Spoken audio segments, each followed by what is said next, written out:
Ngayon naman po sa darating na October 30, sabay-sabay tayong masisindak sa horror film na Nanay Tatay. Pero bago yan, kasama po muna natin sa studio ang lead stars nito na sina Andrea Del Rosario at Jeffrey Hidalgo. Good morning, Ate and Kuya! Oh my God! Good morning! Okay, ang fresh naman sa umaga. Talaga naman. Love it. Na-miss ko kayong makita, Mami, at ang aking mga kapatid. Sila talagang OG magkakasama kami pagdating sa mga teleserye. Diba? We started sa ABS. Yes. And then, Maui, of course. Like, kaya nga. Ito din eh. Grabe, sabi ko, lakas maka-throwback. Ang reunion. Nagkakasama lang, ano? Magka-abatch. Batang 90s. So, tell us more about this movie because maraming mga interesting facts about Sine Sindak kung saan ipapalabas Yes. ito.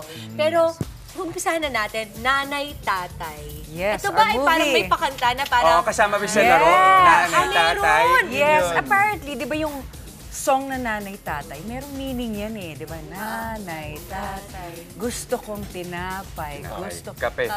tinapay at kape. Saan ba? Burol! Naman na naman. Wait, sandali, trivia ba to? Or dahil sa movie lang? Hindi. Actually, Totoo siya.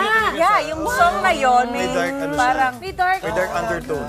bala na Dark sila. Pag mystery. napanood nila yung movie, Lahat ng tingnan gusto natin ko kung ay ano yung susundin take. nyo. Yes. Pagkamali ay pipi. Okay. Okay. Sa mga pamangkin ko, wala na maglalaro. Nangilabot ako. Nakita that way, ha? That's such a revelation. Ang ganda. Basically, yun nga, it's a play on the nursery rhyme na Nanay Tatay. Pero yung story talaga ng Nanay Tatay ay, yung masasabi lang namin mag-asawa kami dito na namatayan ng anak. Tapos natagpuan namin itong tatlong stowaway na mga dalagita. Tapos kinupkup namin. Tapos nung kinupkup namin sa bahay namin na And napakalaki. why? Why did we get them? So, doon din umiikot yung story. Diba? May rason kung bakit namin sila kinuha. Yun. So, nung doon na sila sa bahay, may nagpaparamdam na elemento. Pero madaming, what I really like about the film, na palagay ko ma-appreciate ng tao, is hindi lang siya nakakatakot, napakaganda ng story.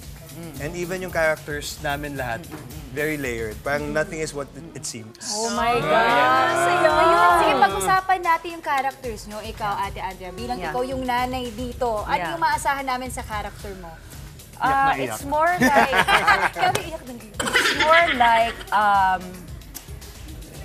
kung ano yung naging special for me dun sa movie na yun. I can relate because I'm a mom as well.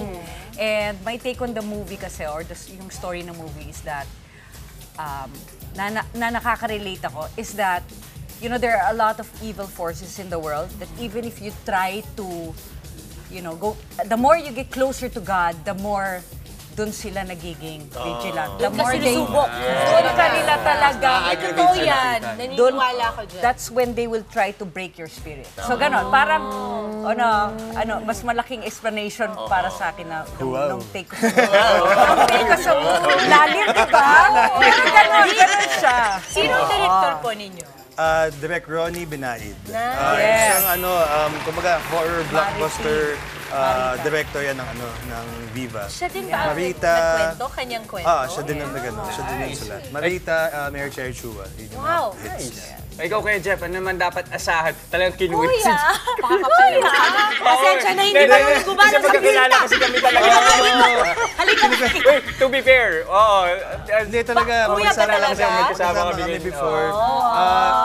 We used to like, every weekend. Nagbo-board games kami dati. May friends ka pala, Jester! Saka yung kami namin, pang matalino. Yun ang revelation! Board game. Bakit pag hindi nagbo-board games, hindi matalino, Jester? Ano lang.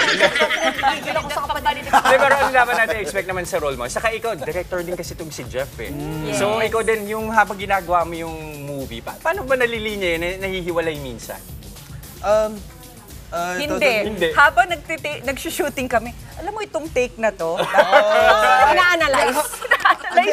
As much as I can, I really try to just be an actor on set. Pero syempre pag nandun ako, bored na ako. So, syempre, ready naman ako. Tingnan ko, ang ganda ng setup, Ano lente mo? Nakikita mo siya tumitingin. Sabi ko, hoy, actor ka dito. May kantahan ba kayo sa set?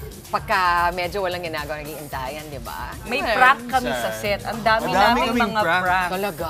Oo nga, gusto niya i-discuss yun eh. Kasi nga mayroon kami nag-viral na prank na yung mga kids, pinaprank siya. Okay. Tapos parang napikon siya. Hindi alam ng mga kids na pinank din niya.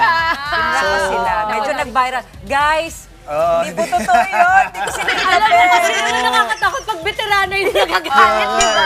Yung pala yun yung prank mo. Pero hindi, ako yung pinaka na-prank sa lahat kasi ako yung walang alam. So alam ko na parang... So ano reaction mo? Tawa lang ako ng tawa. talaga. Panoyin nyo. Ako talagang tawa lang ako ng tawa, pinipigilan ko. Tapos parang, sabi ko, eto mga bata to na mamrank eh. Tapos biglang nagalit si Andres, sabi ko, sandali. Sino yung totoong prank eh?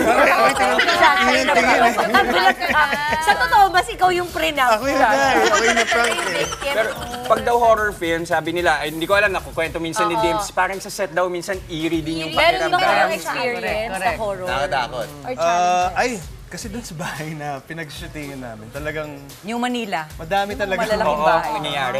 Madami nangyayari doon. Actually, nagkwento yung si Aubrey na may yung pinto nila bumubukas mag-isa. Kahit walang hangin. Sa palete try ko yun. So, pala, sabi ko. Okay, pero alam mo, nakaka-excite yan at gusto na naming malaman ano ba ang Sinesendak, kailan Yes. yan magsisimula. Yan na exciting. Sinesindak, October starts October 30. Yes, till November 5. Yes. And 150 pesos lang po ang ticket. Uy, murang-mura yan All Per SM movie. Cinemas. Pero pag 300 pesos, pwede kayo manood ng 3 to 4 movies a day. Oh yeah, 300 pesos a day, watch all you can. Wow. Gagawin ka namin yan actually. So we have like 7 movies and dalawa yung entry ng Viva Films, Nanay, Tatay, and Pasahero. Ayan. May ibang mga movies from different parts of the world, no? Cambodia, from Japan. Japan. So international pala ito. International, yes. And then kami lang ang Filipino films. Yung Nanay, Tatay, and Pasahero. And first time, 5th year na to ng Sinesindak, first time na nagkaroon ng Filipino entry. Ay, galing. October 30 to November 5. Sakto sa SM Ondas. Cinemas nationwide. Okay. Sakto sa Halloween. Sabi sa Halloween Excited na yan. ako. Alright, maraming salamat. Ate Adrian, Kuya Jeffrey, balik kayo. Thank you. Kapalik pa yata kami mamaya. Ayun. Ayan na. Eto na. Mga kapatid, Dimples Romana po, kumpletuhin ang inyong umaga ng mga kwentong puno ng inspirasyon. Salubungin po ang bawat araw ng may ngiti at pag-asa. Kaya't mag-subscribe na po at mag-follow na sa aming social media pages ng News 5.